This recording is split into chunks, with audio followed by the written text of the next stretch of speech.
wabarakatuh. Perkenalkan, saya Ijayatul Khairiyah dengan NIM 202111332. Di sini saya akan mereview buku yang berjudul Pokok-pokok Hukum Perlindungan Konsumen yang dikarang oleh Rosmawati SHMH yang merupakan cetakan pertama pada bulan September 2019. Penerbitnya Prena Media Group. Tebal buku ini sekitar 128. Sedikit mengenai riwayat pengarang. Rosmawati SHMH lahir di Leban, Kecamatan Pagarjati, Kabupaten Sumatera Utara pada tanggal 20 Oktober 1959. Beliau memulai pendidikannya di SD Negeri 3 Talang Padang, Lampung Selatan, kemudian dilanjut ke SMP Negeri Teluk Betung, SMA Sangsa Purbalahat, kemudian sarjana hukum pada tahun 1984, jurusan Hukum Perdata, Fakultas Hukum UMP, kemudian dilanjut ke jenjang S2 di Universitas Sriwijaya Palembang angkatan 2004. Beliau juga mengajar di Fakultas Hukum Universitas Muhammadiyah yang sejak 1993 hingga saat ini. Dalam buku ini terdapat 12 pokok bahasan terkait perlindungan konsumen. Pada bab 1 membahas mengenai pengertian konsumen serta perlindungan konsumen. Pengertian konsumen sendiri merupakan orang yang memakai barang dan jasa yang telah tersedia dalam masyarakat, baik untuk kepentingan diri sendiri, keluarga, orang lain maupun makhluk lain yang tidak untuk diperdagangkan. Adapun jenis-jenis konsumen yaitu konsumen komersial, antara, dan akhir. Untuk pengertian dari perlindungan konsumen sendiri merupakan segala upaya yang menjamin adanya kepastian hukum untuk memberi perlindungan kepada konsumen. Perlindungan ini mencakup dua hal, diantaranya perlindungan terhadap barang dan syarat-syarat yang tidak adil kepada konsumen. Pada bab 2 membahas mengenai sejarah hukum perlindungan konsumen. Di antaranya yaitu sejarah di Barat, di Indonesia, dan dalam Islam. Sejarah hukum perlindungan Barat, pertama kali lahirnya perlindungan konsumen yaitu tahun 1891 sampai 1914 yang didorong oleh munculnya novel karya Upton yang berjudul The Jungle yang menggambarkan cara kerja pabrik pengolahan daging di Amerika yang sangat tidak memenuhi syarat kesehatan di mana perlindungan konsumen. Di Indonesia, perlindungan konsumen mulai populer setelah berdirinya Yayasan Lembaga Perlindungan Konsumen sekitar tahun 1973 dan Lembaga Pembinaan dan Perlindungan Konsumen tahun 1988. Prospek perkembangan perlindungan konsumen yaitu lahirnya sertifikasi halal. Dalam Islam, secara historis perlindungan konsumen dimulai sejak Nabi Muhammad SAW diangkat menjadi Rasul. Prinsip-prinsip yang dianut yaitu prinsip kejujuran, keadilan, dan integritas. Pada bab 3 membahas mengenai ruang lingkup dan asas perlindungan konsumen. Pertama, hukum publik atau privat yang sangat mempengaruhi hukum perlindungan konsumen. Dalam aspek keperdataan membahas mengenai hak dan kewajiban konsumen. Menurut ketentuan pasal 2 UU Perlindungan Konsumen berasaskan manfaat, keadilan, keseimbangan, keamanan, dan keselamatan konsumen serta kepastian hukum. Pada bab 4 membahas mengenai kedudukan konsumen dalam beracara. Masalah perlindungan konsumen semakin gencar dibicarakan. Permasalahan ini tidak pernah habis selama masih ada konsumen yang dirugikan. Sengketa yang terjadi karena adanya ketidakselarasan antara pelaku usaha dan pihak konsumen. Berdasarkan pasal 1 ayat 10 UU nomor 30 tahun 1999, penyelesaian sengketa dapat dilakukan melalui konsultasi, negosiasi, mediasi, konsiliasi, dan penelitian ahli. Pada bab 5 membahas mengenai hak dan kewajiban konsumen.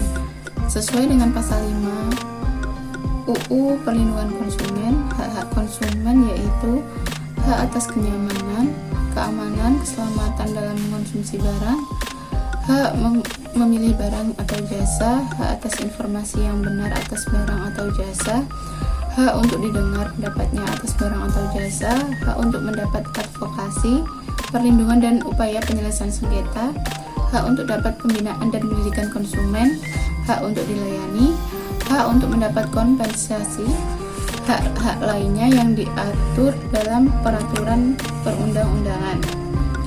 Dan menurut pasal 5, kewajiban konsumen adalah membaca atau mengikuti petunjuk informasi dan prosedur pemakaian, beriktikat baik dalam melakukan transaksi pembelian, membayar sesuai dengan nilai tukar yang disepakati, mengikuti upaya penyelesaian hukum sengketa perlindungan konsumen.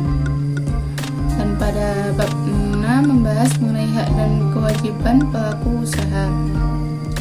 Hak-hak pelaku usaha sesuai dengan pasal 6 UU PK adalah menerima pembayaran sesuai nilai tukar barang atau jasa, hak untuk mendapatkan perlindungan hukum, hak melakukan pembelaan diri, dan hak rehabilitasi nama baik.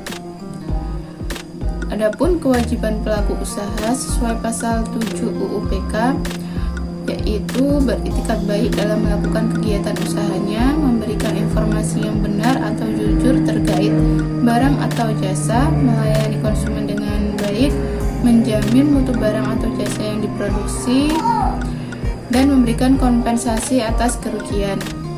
Bab 7 membahas mengenai transaksi konsumen dalam periklanan. Transaksi konsumen adalah peralihan barang dan jasa, termasuk peralihan kenikmatan dalam menggunakannya.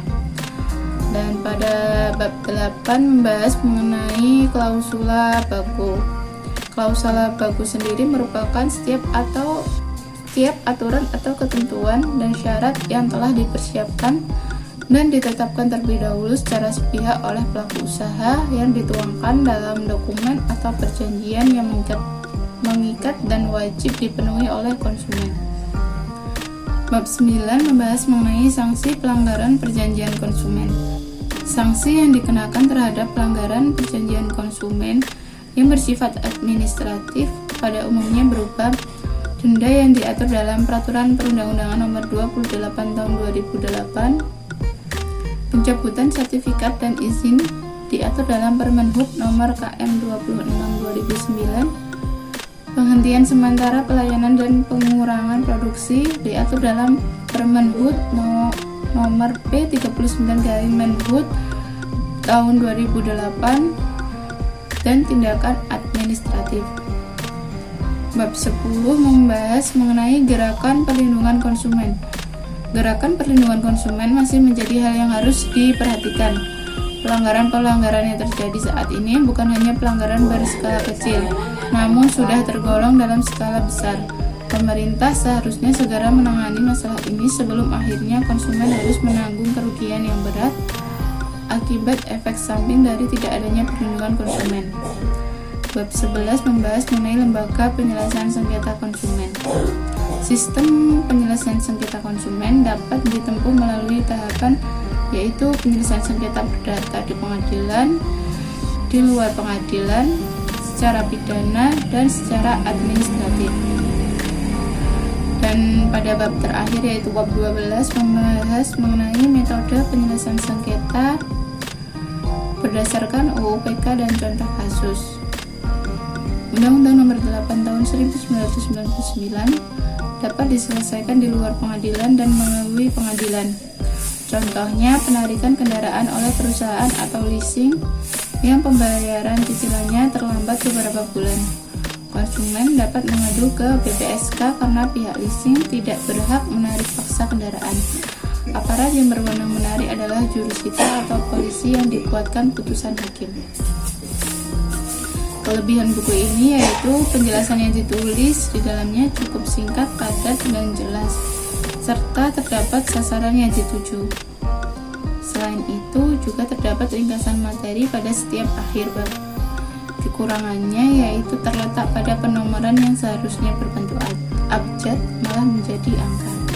Sekian review buku dari saya. Mohon maaf jika masih terdapat kesalahan dan kekurangan. Wassalamualaikum warahmatullahi wabarakatuh.